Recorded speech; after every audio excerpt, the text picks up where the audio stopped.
There's been a leader in God's work who has prompted a host of criticisms and comments. As I go through some of these comments, I would like you to see if you know who I'm speaking of. It seems that some continually complained about how he ran the work. And some have said that he took too much on himself, that he was egotistical, that he exalted himself, that he was inaccessible, that he was hard and he was harsh. And some even claimed that he set himself up like a prince over the people. Or others, that he just lifted himself up as far as his position or office was. And I presume some also went a little bit further and said that he had developed his own empire. And some said that he didn't keep his word. There have also been written accusations about this leader of God's work that he had a bad temper. And at times he didn't have all of his family under control. Even his marital situation came under attack. Now, at first it would seem that this man, this leader in God's church, did most of the work all by himself. But as time went on, he finally initiated a pyramid type of organization in the work. It seemed like this leader was always coming out with some new understanding of God's will, or some new doctrine not understood before. On one occasion, he made a major change, for example, in the doctrine of divorce and remarriage from what it previously had been. He also wrote several books on theological or spiritual subjects which were widely distributed. Conditions got so bad on at least one or two occasions that there was a major movement by other leaders in the work to get rid of him and his principal assistant. But this try failed. Or I should say these tries failed. And some of his greatest achievements came after he was 80 years old. Probably some people even complained because he was a little unclear or would not state who his successor should be. And he didn't help them very much in such complaints because he wouldn't select a successor. Who is this man? Moses. Maybe some of you thought I was going to mention someone else. Now, I want to prove every single one of those points.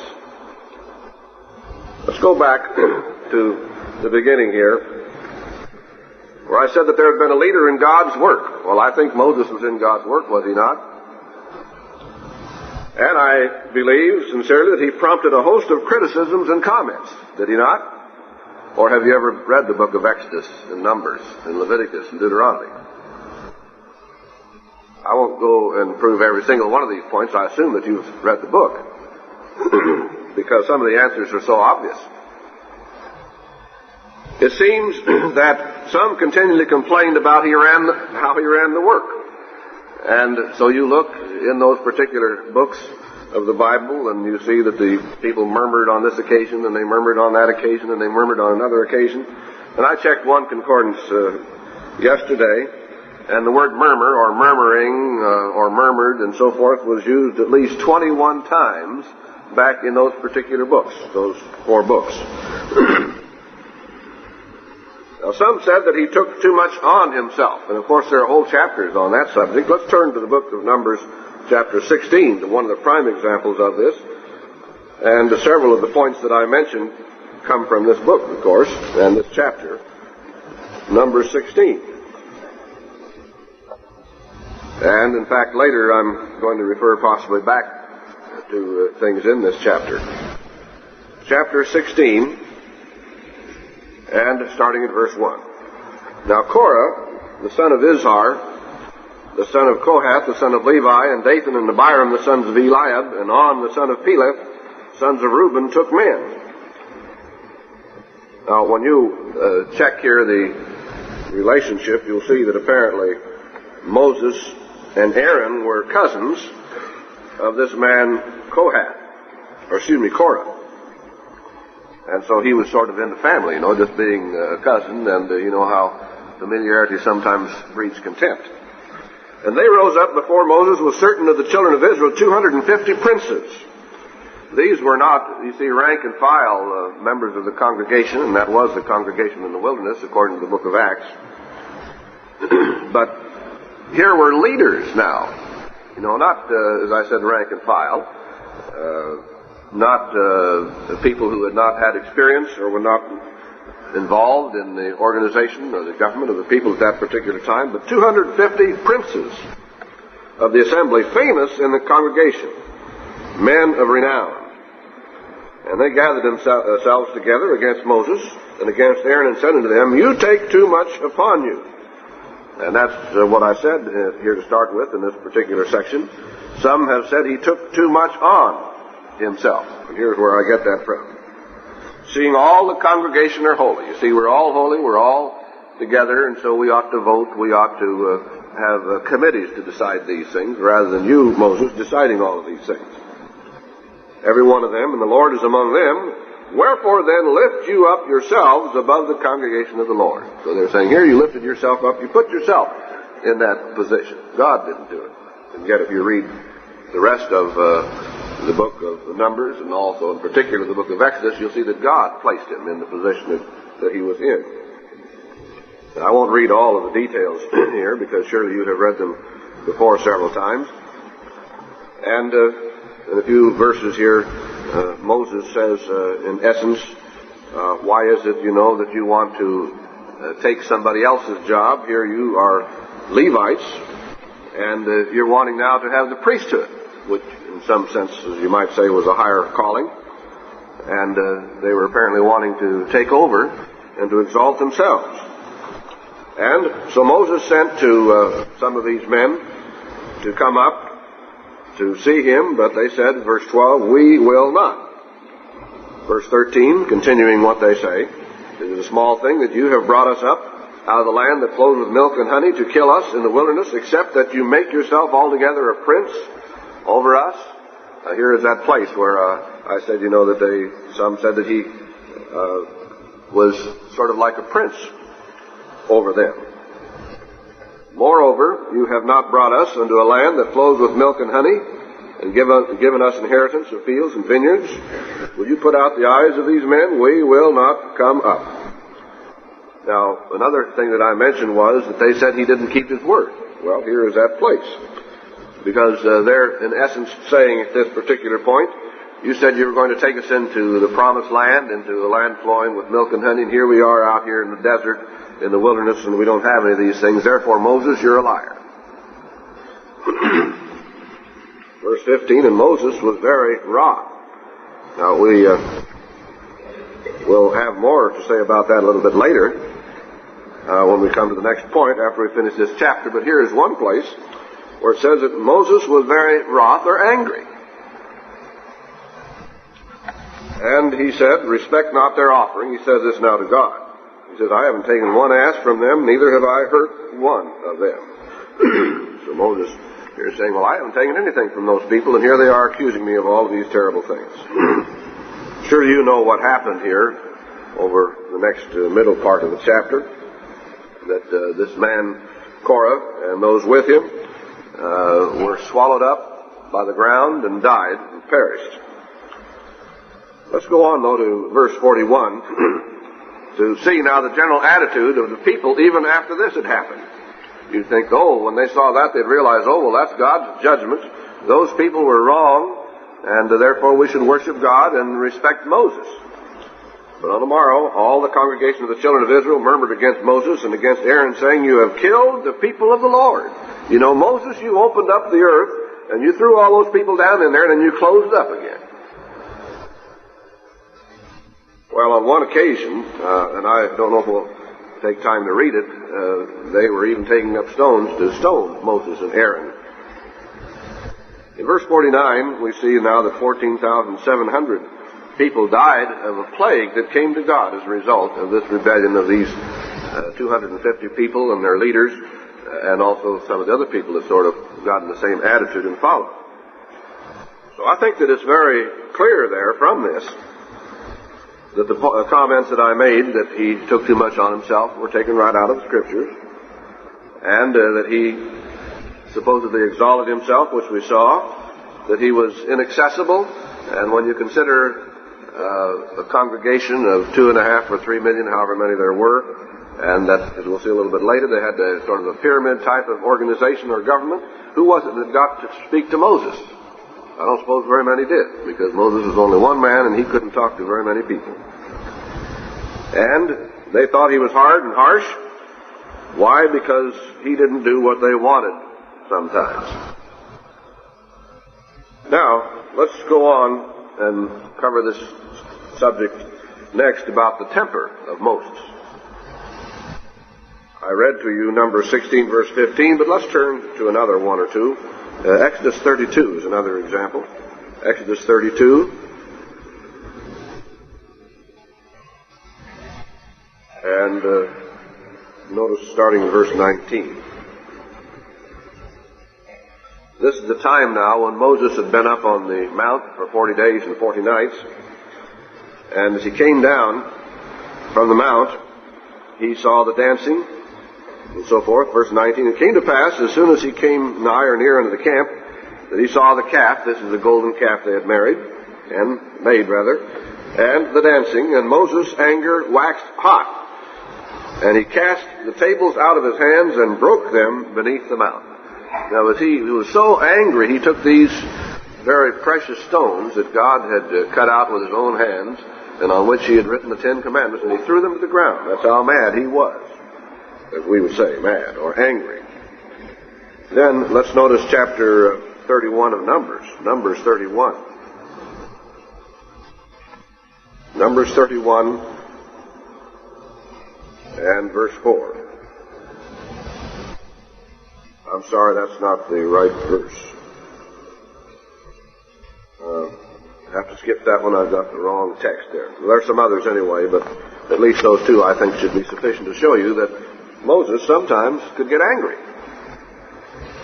Now, I said that sometimes he didn't have his whole family under control. Let's notice the scriptures. There are a couple scriptures that relate to this. First, Exodus, the 4th chapter. Exodus 4 and verse 25. Now, this is the occasion when Moses and his family were traveling from the Sinai Peninsula, from the Mount of God, back over to Egypt.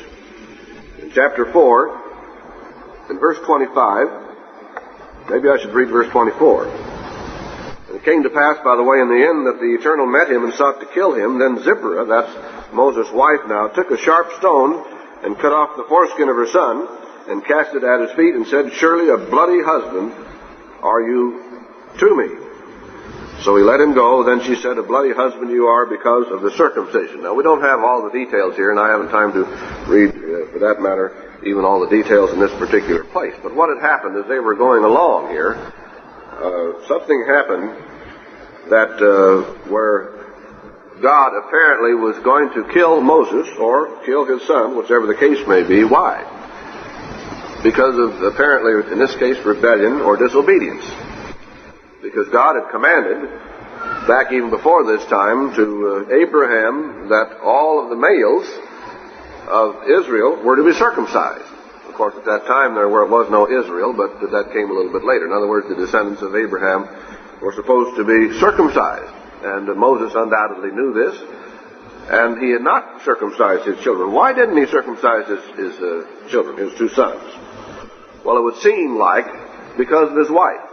And his wife, for whatever reason, thought maybe that was a pagan rite, or it was horrible, or it was this, that, or the other thing, and she wasn't going to permit that in her family.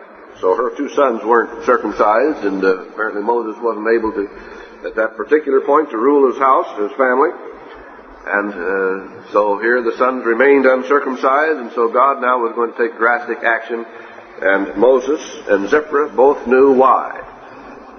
And so finally, Zipporah said, well, I'm going to go ahead and do this dirty, wicked deed myself then, because she says, you're a bloody husband to me, to cause me to do such a thing as that. So I would think from that it would indicate that Moses sometimes did not have his family under proper, under proper control, if that's the right word. Maybe that's not quite the right word.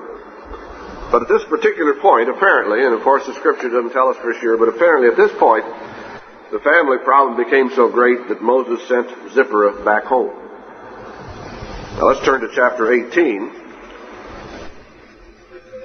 and turn to verse 2 of chapter 18. And I might say that in the meantime now, all of the succeeding chapters, while Moses was down in Egypt, doing all of the things that were done down there in the succeeding chapters, and the time also of the children of Israel coming out of the land of Egypt, going through the Red Sea, and so forth, all during that time, nothing is mentioned of his wife Zipporah. Let's turn to verse 2 now of chapter 18. Then Jethro, Moses' father-in-law, took Zipporah, Moses' wife, after he had sent her back. And it would seem like the time that he sent her back was the time that we just read about. That would be the logical time anyway, that he would send her back because of this family problem that they had. And he brought the sons, and Gershom and Eleazar and so forth. And so it would seem from that Moses didn't do an excellent or always do the right kind of a job as far as his family is concerned. I said next that even his marital situation came under attack. Let's turn to chapter 12 of Numbers for that. And you ought to know what I'm going to refer to here. Numbers chapter 12. And Miriam and Aaron spoke against Moses because of the Ethiopian, or better translated, or maybe more properly translated, Cushite woman whom he had married. For he had married an Ethiopian or Cushite woman. Now we don't know exactly who this Cushite woman was. Some have said, well, this is talking about Zipporah. But she was not a Cushite woman, at least from the Bible basis, because she was a Midianite. Unless maybe she was living in Midian and had descended from Cush, I don't know. But at least it would seem like she was Midianite. And the Midianites descended from Abraham through Keturah, and not through Cush, who was what? The son of Ham, who was the son of... No, the son of Canaan, I guess, was the son of Ham, who was the son of Noah. So we see in this particular place that even in the family there was criticism about Moses and his marital situation. Now there are various possibilities here, and I don't know if there's any value to speculate as to exactly what had happened. There is mention in history, possibly in the book of Josephus, about a marriage, maybe what we would call a political marriage. We don't know whether it was a real marriage of Moses back before he ever went to the land of Midian. Possibly Zipporah was dead by this time, and he was remarrying. We just don't know. We don't know what the situation was. But anyway, the brother and sister were dissatisfied and critical because of what Moses either had in the past done or had done in recent time. Well, what did God do about all of this? I'm sure you're familiar with what happened in the rest of this chapter. As a result of this, Miriam became a leper. And after 7 days being shut out of the camp and the prayer of Moses, she finally was healed and restored back. So apparently God thought it was a very serious and a wrong charge that these people had made against Moses. Next, I said at first he seemed to do most of the work by himself, but in time he finally initiated a pyramid type of organization in the work. Let's turn to Exodus 18 to see this. Exodus 18. We had already read a little bit in chapter 18 about Jethro coming to Moses and to the children of Israel. But let's turn now to, about verse 13. And it came to pass on the morrow that Moses sat to judge the people. And the people stood by Moses from morning until evening. Now, if there were 2.5 million people, when you consider the kind of problems that people have, they must have had a huge line, a lot worse than Luby's cafeteria or Ramana cafeteria even. So here was a huge line of people all wanting to talk to Moses and, of course, wanting to explain their complaint or their problem in great detail. And that's a very, very tiring situation, not only for Moses, but I'm sure all those people that were standing in line and saying, well, why doesn't he hurry up? Why doesn't he hurry up? And so on and so forth. And Moses' father-in-law saw this, and so he said, well, this isn't good, so what you need to do is to have organization. And we'll find if we take the time, which we won't, but if we took time, we'll find in other places that God was involved in this also, that God apparently inspired Jethro to give this counsel to Moses, and then Moses did go to God with it, and then it was approved by God that this was the kind of organization then that they should have. And let's skip down a little bit further now, after Moses had explained what he was doing to his father-in-law. Verse 17, Moses' father-in-law said unto him, the thing that you do is not good, trying to do this all by yourself. You will surely wear away, both you and this people that is with you, for this thing is too heavy for you. You are not able to perform it yourself alone. And he says, now listen to me and what I'm going to tell you. He says that you need to,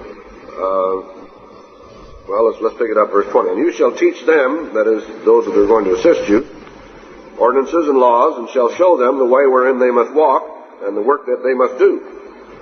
Moreover, you shall provide out of all the people able men, such as fear God, men of truth, hating covetousness, and these are certainly very stringent qualifications, and place such over them to be rulers of thousands, hundreds, fifties, and tens. And if that isn't a pyramid-type government, I don't know what pyramid-type government might be. So let them judge the people, and they will take care of the small matters, and the big matters, of course, they will bring to you.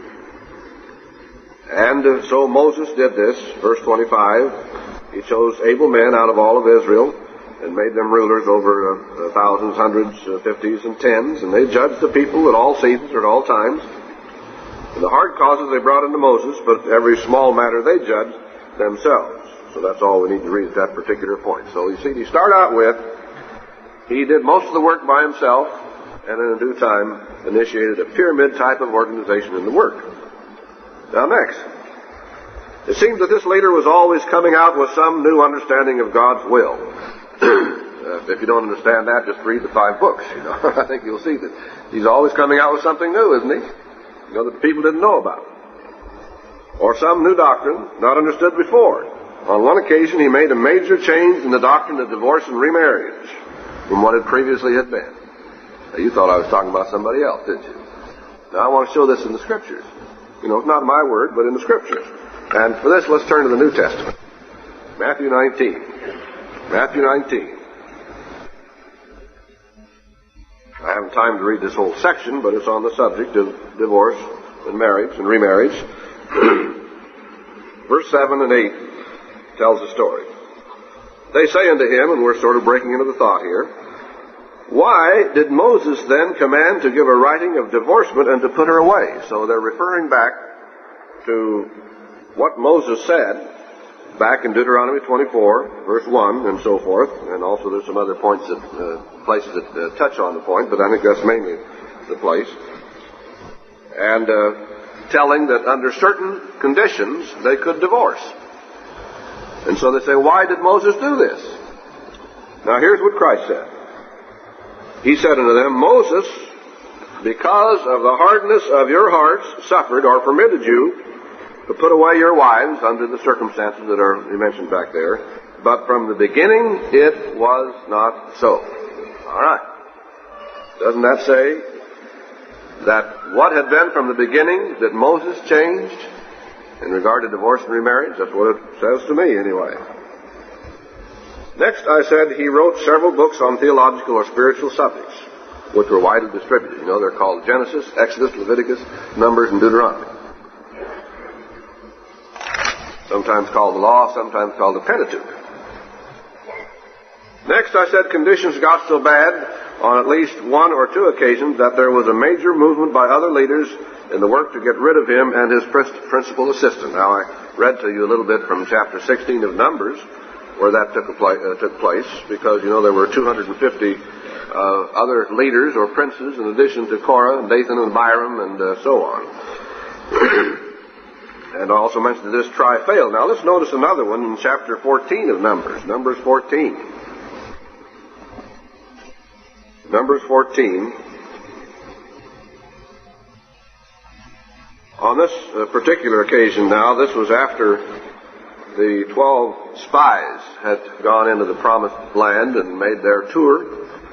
They'd come back and reported, and the tales from 10 of the spies was unfavorable, and only 2 of them were favorable. The 2 from Joshua and Caleb.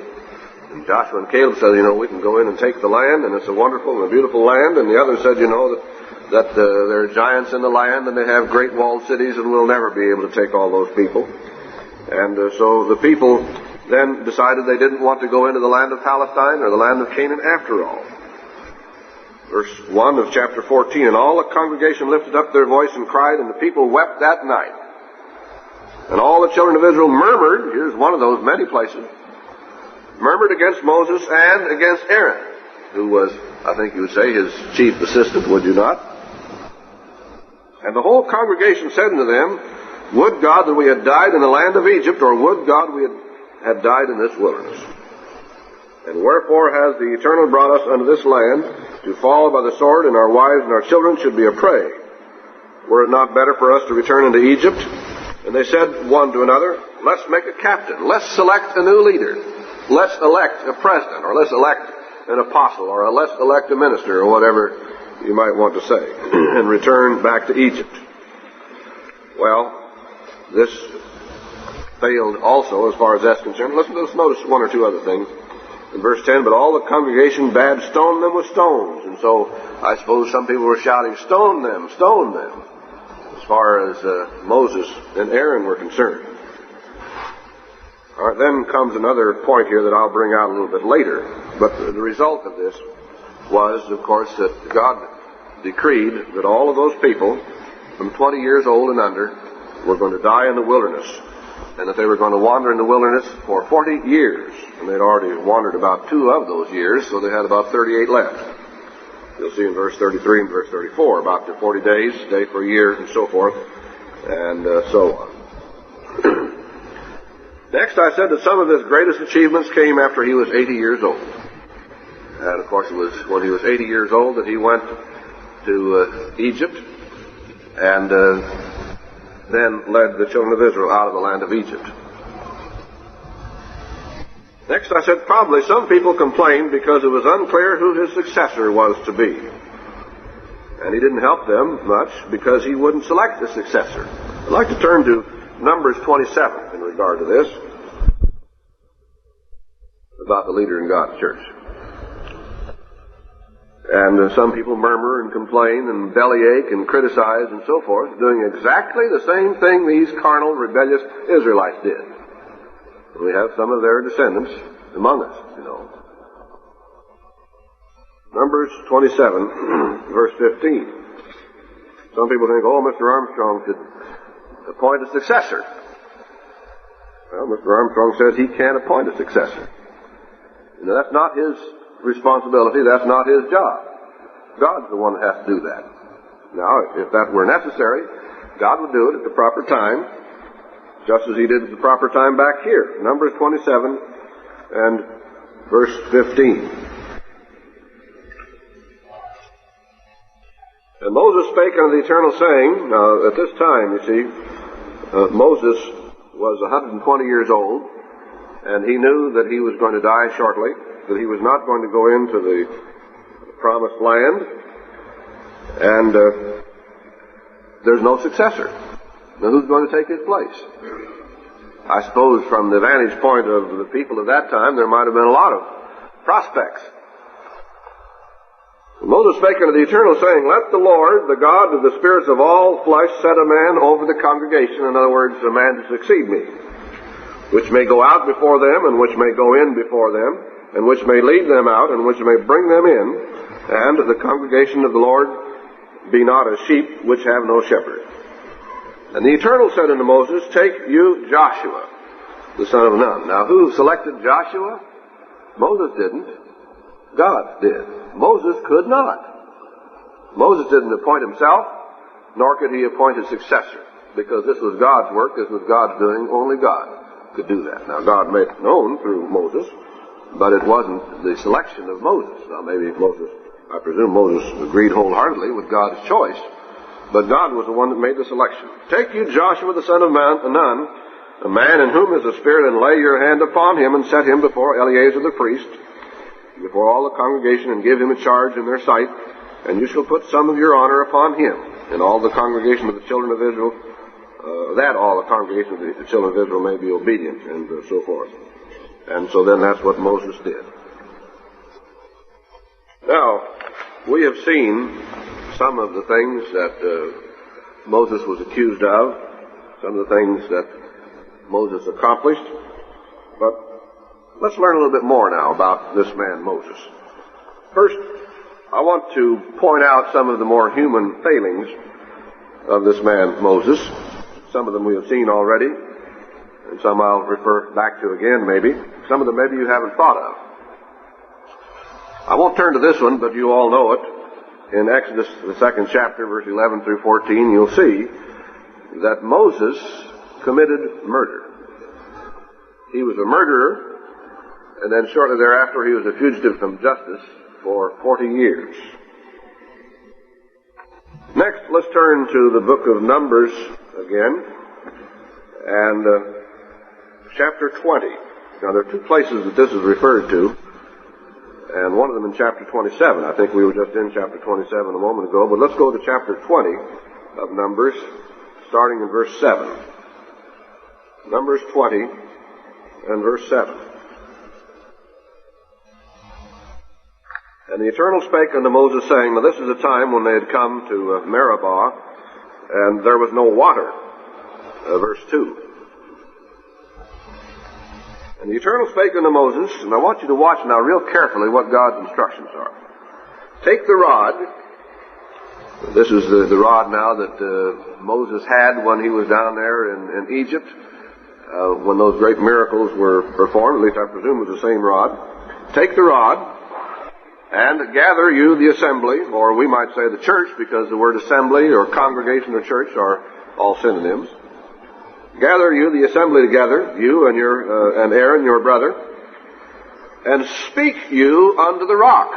Now notice what it says, speak you unto the rock before their eyes, and it shall give forth his water.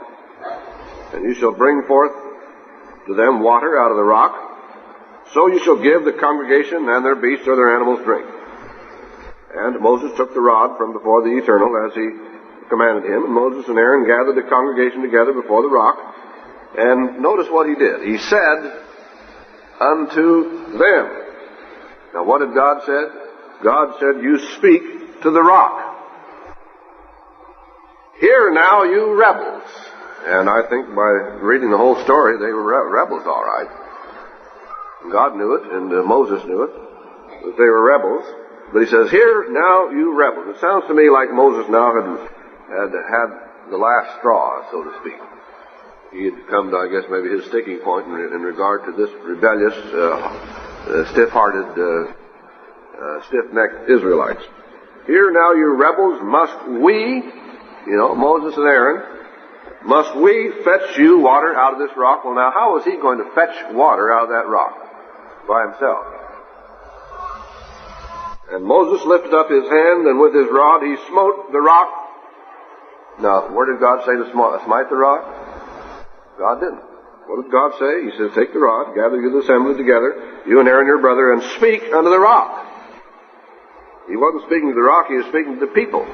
God didn't tell him to hit the rock, but he hit it how many times? Twice. Now, he hit it once.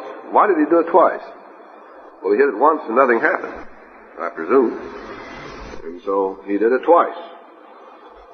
And I imagine after he hit it the first time and the water didn't come out, I imagine he just sank right down, and all of a sudden he realized, I've made a terrible blunder here. And the water came out abundantly. And the congregation drank, and their beasts also. And the Eternal spake unto Moses and Aaron, and says, because you believe me not. Now, Why was it, or how was it, that Moses didn't believe God? You see, God says do it this way, and Moses did it a different way. Now you think, well, if God told me to do such and such, I'd do it. Is that what you've been doing? When you read in the book and it says do this, is that what you always do? Moses didn't do what God said. You want to throw stones? You live in a glass house, remember. Because you believe me not to sanctify me in the eyes of the children of Israel. No, he didn't say, now, rock, by God's command, bring forth water, or whatever else he might say. He didn't do that. So that, we read what he did. Therefore you shall not bring this congregation into the land which I have given them. And so forth. Now we can read more of this story from God's point of view in the 27th chapter. Numbers 27 and verse 14. This was after Aaron had died and Miriam had died. Now it's about time for Moses to die, and we had read a little later in this chapter about God's selection of Moses' successor. But here's what God now says, referring back to the event we just read about in chapter 20. For you rebelled against my commandment in the desert of Zin in the strife of the congregation to sanctify me at the water before their eyes, that is, the water of Meribah and Kadesh in the wilderness of Zin. So God says now he rebelled against him. How do you rebel against God? You just don't do what he says. That's all. That's rebellion. And Moses rebelled on this particular occasion. Now, have you ever rebelled against God? And God says do this or don't do that, and you've done otherwise? I dare say every single one of us have. So, Moses made his mistakes. You don't find very many. But that's a pretty big one that he just made there. It was so big that God says you're not going to go in the land of promise because of what you did there. Moses was just like you and me in another sense. Let's turn to Exodus, the 5th chapter. Exodus, the 5th chapter. You become discouraged sometime? Well, so did Moses. Exodus 5, verse 22 and verse 23. On this particular occasion, Moses had gone down to the land of Egypt and had talked to the people, and they were all enthusiastic, believing now that God was going to deliver them from bondage. And after a little while, instead of their being delivered, their tasks were increased, and they were beaten, and they were ill-treated, and given more work to do. Verse 20. And they met Moses and Aaron, who stood in the way as they came forth from Pharaoh, and they said unto them, the Eternal look upon you and judge, because you have made our savor to be abhorred in the eyes of Pharaoh. This is the people now speaking to Moses and Aaron. And in the eyes of the servants to put a sword in their hand to slay us. Things were looking pretty grim then. They were having their trials and their tests about then, and so they were saying, Moses, instead of making things better, you've made things worse. Sometimes it may seem that way to us too. We repent and are baptized, and maybe soon great difficulties and trials and tests come upon us, and we think, we were better off before. And Moses returned unto the Eternal and said, Lord, wherefore have you so evil entreated this people? Why is it that you have sent me? For since I came to Pharaoh to speak in your name, he has done evil to this people, neither have you delivered your people at all. Now, there are other intimations that he could become discouraged at times as well. But I think that it at least seemed rather obvious to me that he was discouraged at this particular point because things were going the wrong way. He also had his moments of doubt. Let's turn to Numbers. Numbers chapter 11 and verse 21. On this particular occasion, God tells him that he is going to feed this people food. And not only just food, but meat. And after God had said this, let's pick up the story in verse 21. And Moses said, the people among whom I am are 600,000 footmen. In other words, 600,000 men of war or war age. In other words, those from 20 years old and up. And based on that, it's been estimated that there were 2.5 to 3 million people there, or maybe more. And you have said, I will give them flesh, that they may eat it a whole month? Well, that just seemed impossible to Moses. Shall the flocks and the herds be slain for them to suffice them? Or shall all the fish of the sea be gathered together for them to suffice them? See, he just didn't see how it was possible. It just wasn't humanly possible to feed all of those 3 million people meat, flesh, for 30 days. And yet God brought it to pass by the quails, if you read about following this. And when you see how many quails came and how much they gathered, it's just an incredible amount of quail that came. So from this, I think you can see that he had his moments of doubt, and he just couldn't quite see how it was that God was going to do what God said he was going to do. Now, in spite of some of these shortcomings that I have just referred to, I think it's very obvious that Moses was one of the greatest men who has ever walked the face of this earth. The Bible tells us in several places that he was a prophet. He is called the man of God. He is also called a lawgiver. He was also a worker of miracles with God's power. And you can read, for example, the plagues of Egypt, which I'm not taking time to read, which surely you all are familiar with. Now, let's notice some other things about this man Moses. Let's turn to the book of Exodus again, chapter 34. Exodus 34. And starting in verse 29. This is the occasion now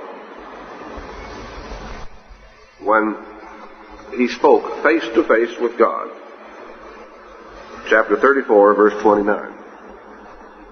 And it came to pass when Moses came down from the mount, after he had been up there in the mount talking to God, with the 2 tables of testimony in Moses' hand, when he came down from the mount, that Moses wist not or did not know that the skin of his face shone while he talked with him. And why was it that this happened? Well, it's because he had been with God and talked to him face to face. And we'll see more of the details of that very shortly. And the people were afraid to come close to him because of this, as you see in verse 30. And then in verse 33 we find that Moses put a veil over his face to hide this shining from his face so that the people then could talk with him.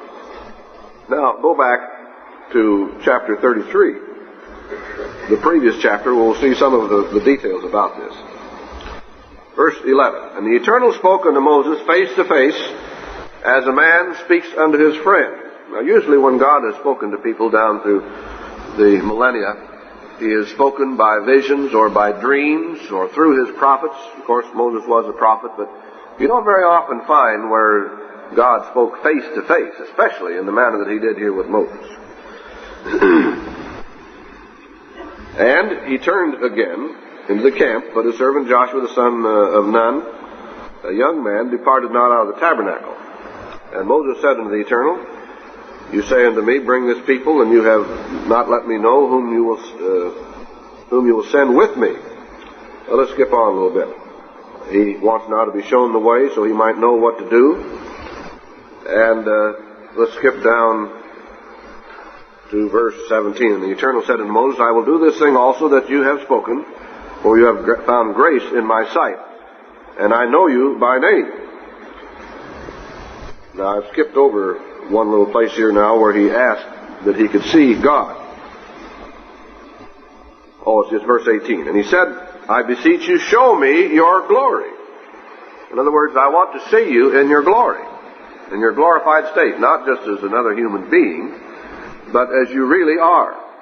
And, of course, other scriptures tell us you can't look on God and live on his face, obviously, when you see this and other parts that mention that. And he said, I will make all my goodness, or my glory, my greatness, pass before you.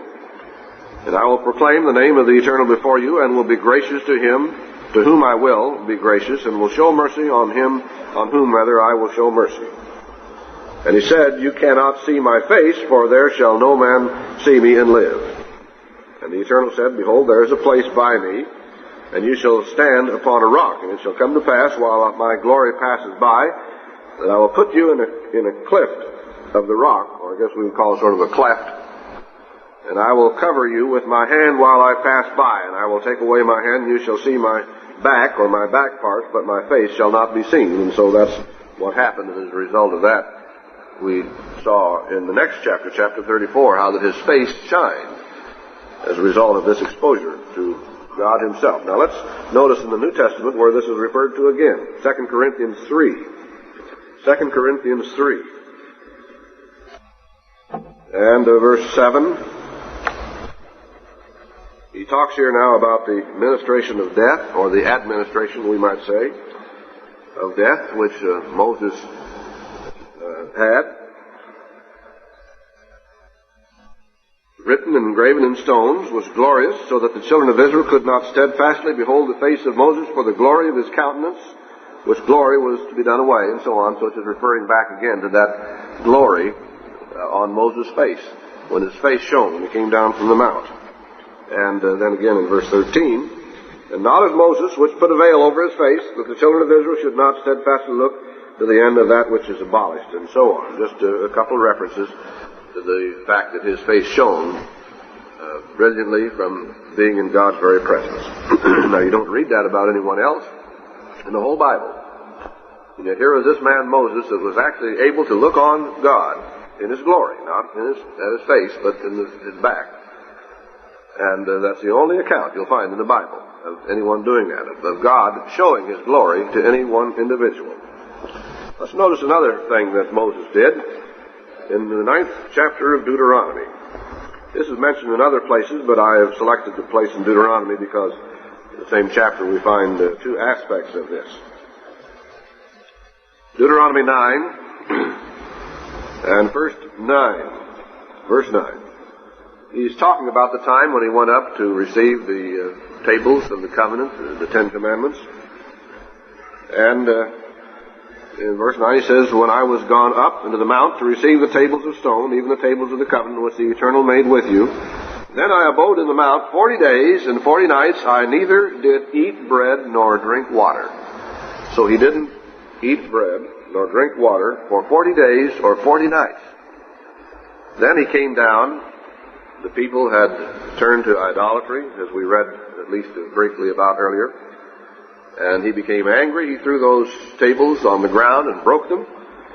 And very shortly, we don't know exactly how long, but probably just a matter of a few days, maybe a week or so, he went back up on the mountain.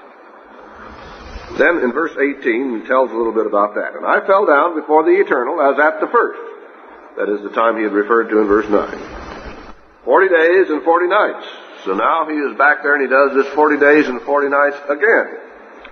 I did eat neither bread nor water because of all your sins, and so forth and so on. So here is a man who fasted twice for 40 days and 40 nights.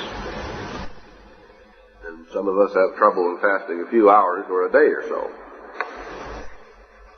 Another point, and I read some things from this chapter before, but I want to go back now and read something I did not read in chapter 12 of Numbers. Numbers 12. This is the occasion now when Miriam and Aaron spoke against Moses because of the Cushite woman that he had married.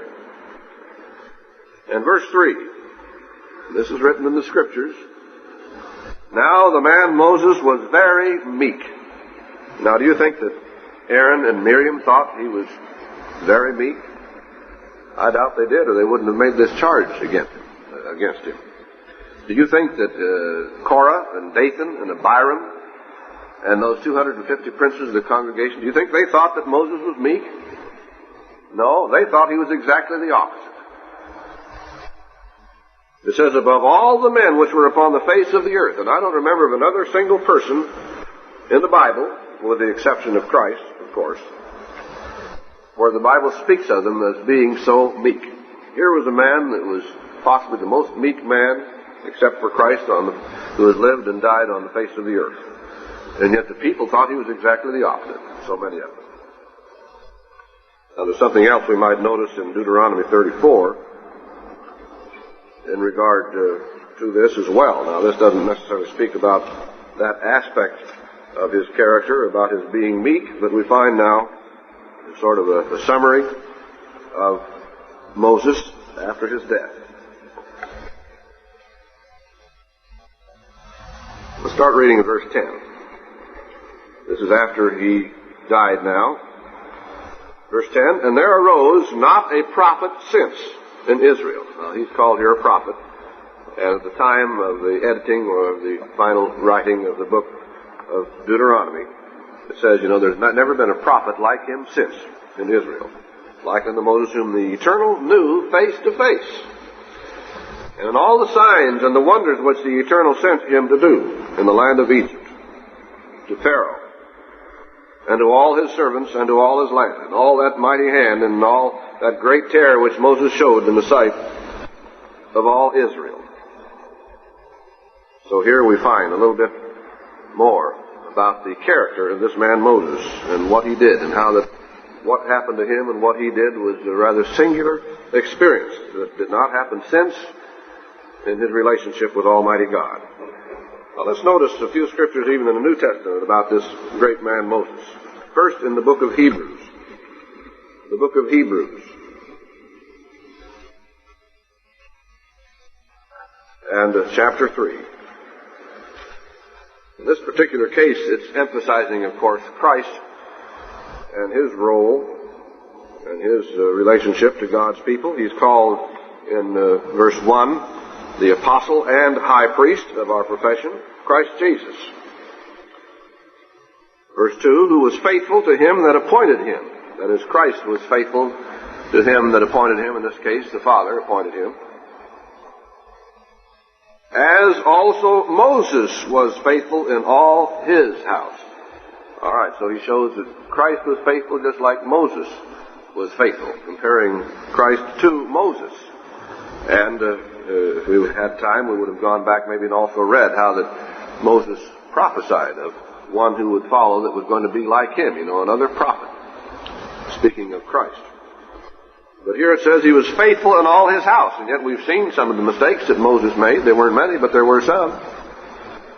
And yet when it was all over and done, especially after Moses saw his error and repented, then it stated of him that he was faithful in all his house. So let's turn down now to another chapter.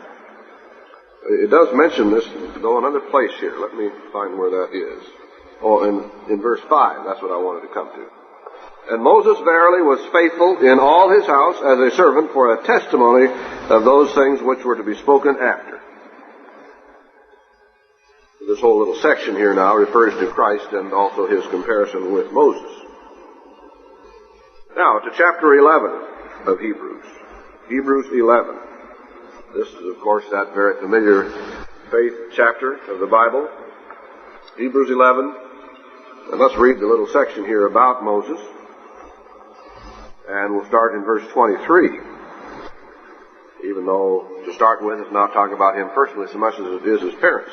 By faith, Moses, when he was born, was hid 3 months of his parents, because they saw he was a proper or a goodly child, and they were not afraid of the king's commandment. By faith, Moses, when he was come to years, refused to be called the son of Pharaoh's daughter. Now, we don't read too much about that. It may be sort of implied, but here it says now that he refused to be called the son of Pharaoh's daughter. And if he would have continued in being the son of Pharaoh's daughter, who knows, maybe he would have been one of the pharaohs. Choosing rather to suffer the affliction with the people of God than to enjoy the pleasures of sin for a season, esteeming the reproach of Christ greater riches than the treasures of Egypt, for he had respect unto the recompense of the reward. By faith he forsook Egypt. It took an awful lot of faith for him to do the things that he did when he came out of the land of Egypt. He was treading, you might say, new territory. He was doing things that had never been done before. And some of those he mentions next, but let's continue on here. For he forsook Egypt, not for fearing the wrath of the king, for he endured as seeing him who was invisible. Through faith he kept the Passover. Now there'd never been a Passover before that time. That was the very first Passover. No one else had kept any Passover. And here now God says, keep the Passover, and so Moses did it, and he explained it, you see, to all the people as to how they were to do it. some newfangled doctrine that Moses came up with here, some I suppose would say. He kept the Passover. That took a lot of faith, doing something new that had never been done before. And the sprinkling of blood, lest he that destroyed the firstborn should touch them. By faith they passed through the Red Sea. And I presume that took quite a bit of faith too. If you saw a wall of water on your right hand and on your left, as it says in the Scriptures, I suppose that would have taken a lot of faith for him and also for the children of Israel. Which the Egyptians are saying to do, or trying to do, were drowned. By faith the walls of Jericho fell down. Well, that goes into another thing there. That goes beyond the time of Moses. Well, it took a lot of faith, to lead all of those people out of the land of Egypt. It's just almost like, if there was some great spiritual leader that would rise up in the city of Houston, and he would lead all of the people of Houston way out in the desert somewhere. That's about how many people were involved in this. That took a lot of, some people would say, guts. It took a lot of faith. It took a lot of trust in God to do that. But this man, filled with God's Spirit, did just that.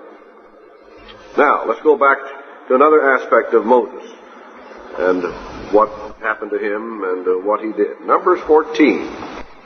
Let's turn to Exodus 32. They're both along the same subject. Exodus 32.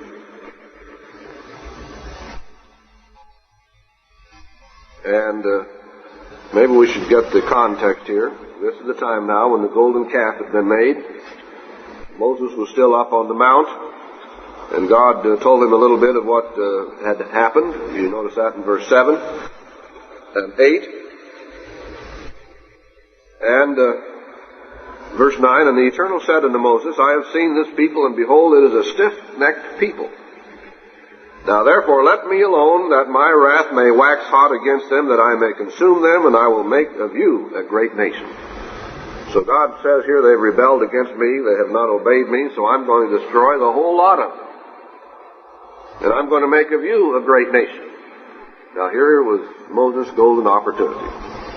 And so Moses could say, yes, God, go ahead and do that, and so now, I'm going to be the father of the faithful. I'm going to be the one from whom all the promises are going to be fulfilled, and so on and so forth. And Moses besought the Eternal his God and said, Lord, why does your wrath wax hot against your people which you have brought forth out of the land of Egypt with great power and with a mighty hand? And then he went on to say what would happen now if God did this, and then the nations round about would say, well, God couldn't do what he said he would do. And so God changed his mind. So actually this man, Moses, on this occasion, changed God's mind. If you can imagine that. Now, a similar experience in the 14th chapter of Numbers. Numbers 14. Verse 12. This is a later time when they decide we want to make us a captain and return to Egypt. Remember we saw that in verse 4. And now about verse 12. Well, let's pick it up in verse 11. That's the beginning of the paragraph. And the Eternal said unto Moses, how long will this people provoke me? And how long will it be ere they believe me for all the signs which I have showed among them? I will smite them with the pestilence and disinherit them, and I will make of you a greater nation and mightier than they. And Moses said unto the Eternal, then the Egyptians shall hear it, for you brought up this people in your might from among them.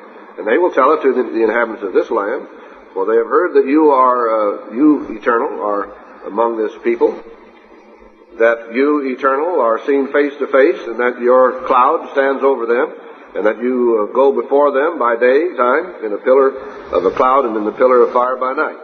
Now if you shall kill all this people as one man, then the nations which have heard the fame of you will speak, saying, because the Eternal was not able to bring this people into the land which he swore unto them, therefore he has slain them in the wilderness. Now I beseech you, let your power of my Lord be great, according as you have spoken, saying, the Eternal is long-suffering and of great mercy, forgiving iniquity and transgressions, and by no means clearing the guilty, visiting the iniquity of the fathers upon the children of the third and fourth generation.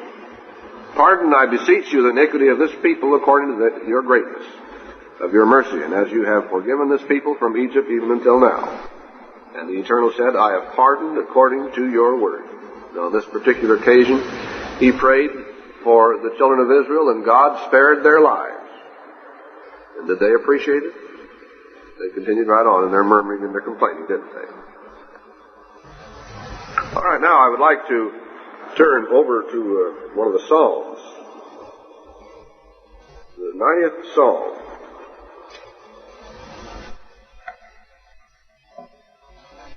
I'm sure that you're familiar with this particular song, particularly verse 10. The days of our years are 80 years and 10, and so on. You've all heard that, I'm sure. Who wrote that? Who wrote this song? Well, look at the beginning. Psalm 90, a prayer of Moses, the man of God. Maybe you hadn't thought of it, but here is a psalm that he wrote that is still preserved for us. And it might be that some of the succeeding psalms were written by him too, but it doesn't say that they were. Some of them, you know, are Psalms of David. You'll find them, say, starting in chapter 101. Again, the Psalm of David. Psalm 103 is the Psalm of David. So at least we have that one psalm.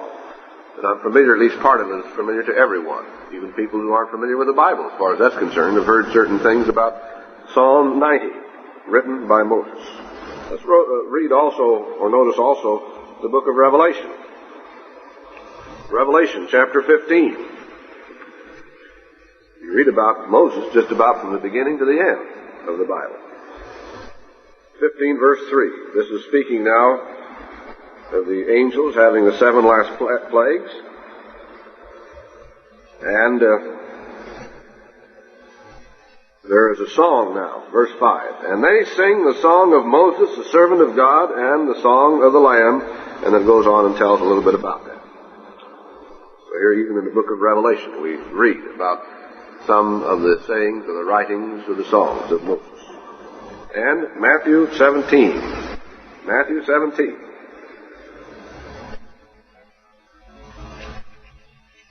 Several places in the Gospels, there are references to Moses, and of course, various quotes from the things that he wrote. Chapter 17 of Matthew. And after 6 days, Jesus took Peter, James, and John, his brother, and brought them up into a high mountain apart, and was transfigured before them. And his face did shine as the sun, and his raiment was white as the light. Now they were seeing him in his glory, but not directly like Moses had, because this is in a vision. And behold, there appeared unto them Moses and Elias, or Elijah, as we call him. The Elias is the Greek form of Elijah.